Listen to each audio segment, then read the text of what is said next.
ಅವ್ರ ಕಡೆ ಇದ್ದಾರೆ, ಇವ್ರ ಕಡೆ ಇದೆ ಅಂತ. ನಾನೆಂತ ಅವನು ಗೊತ್ತಾ, ಈ ಈ ಕುದುರೆಗೆ ಟಾಂಗ ಅಂತಾರೆ, ಟಾಂಗಾಗಿ ಹಿಂಗೆ ಕಟ್ಟಿರ್ತಾರ, ಹಂಗೆ ನೋಡ್ಕೊಂಡು ನಾನು ಪಕ್ಷ ಹೈಕಮಾಂಡ್ ಅಂತ ಹೋಗೋ ನಾನು ಹೆಂಗೆ ನಡ್ಕೊಂಡು ಹೋಗ್ತಿರ್ತದೆ. ಆದರೆ ಅಪಾದಿನಗಳು ಬರ್ತಿರ್ತವೆ, ಅದನ್ನು ಕೂಡ ಸಹಿಸ್ಕೊಳ್ಬೇಕು. ಒಂದು ಕುಟುಂಬದಲ್ಲಿ ಎಷ್ಟೋ ಸಮಸ್ಯೆಗಳು ಬರ್ತವೆ, ಪಕ್ಷದಲ್ಲಿ ಬರಲ್ವೇ? ಇದಾದ್ರಿಂದ ಸಹಜವಾಗಿ ಆಗುತ್ತೆ. ಇದಕ್ಕೆ ಬೇಗ ತೆರೆ ಎಳೀತಕ್ಕಂಥ ಕೆಲಸ ಆಗುತ್ತೆ. ಅಲ್ಲ, ಕಾರ್ಯಕರ್ತರಿಗೂ ತುಂಬ ಬೇಸರದಲ್ಲಿ ಇದಾರಲ್ಲ ಸರ್, ಬೇಗ ತೆರೆ ಎಳೀತ ಅಂತ ನೀವು ಹೇಳ್ತಾನೆ ಇದ್ದೀರಿ, ಆದರೆ ಕಾರ್ಯಕರ್ತರು ದಿನಕ್ಕೆ ಅಪ್ಸೆಟ್ ಆಗ್ತಾ ಇದ್ದಾರೆ. ಕಾರ್ಯಕರ್ತರ ಇದು ಗಮನ ಇವತ್ತು ಮುಂದಿನ ತಾಲೂಕು ಪಂಚಾಯಿತಿ, ಜಿಲ್ಲಾ ಪಂಚಾಯಿತಿಗಳು ಬರಬಹುದು. ಆ ಕಾರಣದಿಂದ ನಮ್ಮೆಲ್ಲ ಒಗ್ಗಟ್ಟಾಗಿ ಹೋಗ್ಬೇಕು ಅನ್ನೋದು ಅವ್ರ ಪಾಪ. ನಮ್ಮ ಪಕ್ಷದ ಕಾರ್ಯಕರ್ತರು ಅವರೊಂಥರ ದೇವರುಗಳಿದ್ದಂಗೆ. ಅದರಿಂದಾಗಿ ಹೌದು, ನಮ್ಮ ಪಕ್ಷ ನಾಯಕರ ಪಕ್ಷ ಅಲ್ಲ, ನಮ್ಮದು ಕಾರ್ಯಕರ್ತರ ಪಕ್ಷ, ಆ ಕೇಡರ್ ಪಾರ್ಟಿ. ನಮ್ಮದು ಲೀಡರ್ಸ್ ಪಾರ್ಟಿ ಅಲ್ಲ.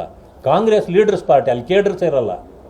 ನಮ್ಮಲ್ಲಿ ಕೇಡರ್ಸ್ ಇರ್ತಾರೆ, ಲೀಡರ್ಸ್ ಇರಲ್ಲ. ಬಟ್ ಕೇಡರ್ಸೇನೆ ಲೀಡರ್ಗಳನ್ನ ತಯಾರು ಮಾಡೋದು ನಮ್ಮಲ್ಲಿ. ಅದರಿಂದ ಇದು ನಡ್ಕೊಂಡು ಹೋಗ್ತಿರ್ತದೆ. ಅದು ಆದರೂ ಕೂಡ ಅವರೆಲ್ಲ ತಾಳ್ಮೆಯಿಂದ, ಗೌರವದಿಂದ ಕಾಯ್ತಿದ್ದಾರೆ. ಕೇಂದ್ರ ಆದಷ್ಟು ಬೇಗನೆ ಇದಕ್ಕೆ ಉತ್ತರ ಕೊಡ್ತಾರೆ ಅಂತ ನನಗೆ ನನ್ನ ಗಮನ. ಸರ್, ಬಜೆಟಿನ ವಿಚಾರ ಮಾತಾಡಿದ್ರೆ, ಈ ಫೈನಾನ್ಸ್ ಕಮಿಟಿ ಶಿಫಾರಸು ಮಾಡಿತ್ತು ಸರ್, ರಾಜ್ಯಕ್ಕೆ ಇಷ್ಟು ಕೊಡಬೇಕಂತ. ಫೈನಾನ್ಸ್ ಕಮಿಟಿ ಶಿಫಾರಸು ಮಾಡಿದ್ರು ಕೂಡ ಆ ಹಣವನ್ನು ಇನ್ನೂ ಕೊಟ್ಟಿಲ್ಲ ಅನ್ನೋಂಥ ಆರೋಪ.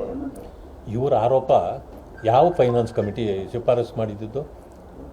ಎಲ್ಲಿಂದ ಬಂದಿತ್ತಲ್ಲ ಈಗ ನೋಡಿ, 5,200 ಕೋಟಿ ಅಪ್ಪರ್ ಭದ್ರಾಗೆ ಅಂತೇಳಿ ಅನೌನ್ಸ್ ಆಗಿ 3ನೇ ಬಡ್ಜೆಟ್ ಇದು. ಇವತ್ತಿನವರೆಗೆ ಫಾರ್ಮೆಟ್ಟಲ್ಲಿ ಇವರು ತಮ್ಮ ಕ್ಲೇಮನ್ನು ಮಾಡೇ ಇಲ್ಲ. ಇವತ್ತಿನವರೆಗೂ ಮಾಡಿಲ್ಲ. ಯಾಕೆ ಮಾಡ್ತಾ ಇಲ್ಲ ಇವರು? ಇದೇನು ಡಬ್ಬ ಅಂಗಡಿ ವ್ಯವಹಾರ ಅಂದ್ಕೊಂಡವ್ರ? ಅಲ್ಲಿ ಅನೌನ್ಸ್ ಆಯಿತು, ಇಲ್ಲಿ ತಂದು ಕೊಟ್ಬಿಡ್ತಾರ? ಅದಕ್ಕೆ ನೀತಿ ಇಲ್ವಾ? ಪ್ರೊಸೀಜರ್ ಇಲ್ವಾ? ಯಾಕೆ ಈ ಸರ್ಕಾರ ಮಾಡಿಲ್ಲ? ಏನಂದರೆ ಆಪಾದನೆ ಮಾಡಲಿಕ್ಕಾಗಿಯೇ ಕೆಲವು ವಿಚಾರಗಳನ್ನು ಅವರು ಜೀವಂತ ಇಟ್ಕೊಂಡಿದ್ದಾರೆ. ನಾನು ಹೇಳ್ದಲ್ಲ, ಈಗ 44,000 ಕೋಟಿ ಬರಬೇಕಾಗಿದ್ದದ್ದು 46,900 ಕೋಟಿ ಕೊಟ್ಟರಲ್ಲ ನಿಮಗೆ. ಯಾಕೆ 2,500-3,000 ಕೋಟಿ ನಮಗೆ ಹೆಚ್ಚು ಕೊಟ್ಟರು ಅಂತ ಯಾಕೆ ಹೇಳಲಿಲ್ಲ ಇದುವರೆಗೂ ನೀವು? ಅಂದರೆ you are targeting the central government as well BJP. That is your aim.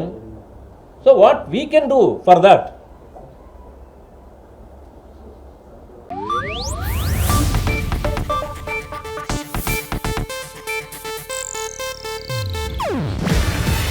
ಇದು ಏಷ್ಯಾನೆಟ್ ನ್ಯೂಸ್ ನೆಟ್ವರ್ಕ್ ಪ್ರಸ್ತುತಿ. ನೀವು ನೋಡ್ತಿದ್ದೀರಾ ಏಷ್ಯಾನೆಟ್ ಸುವರ್ಣ ನ್ಯೂಸ್.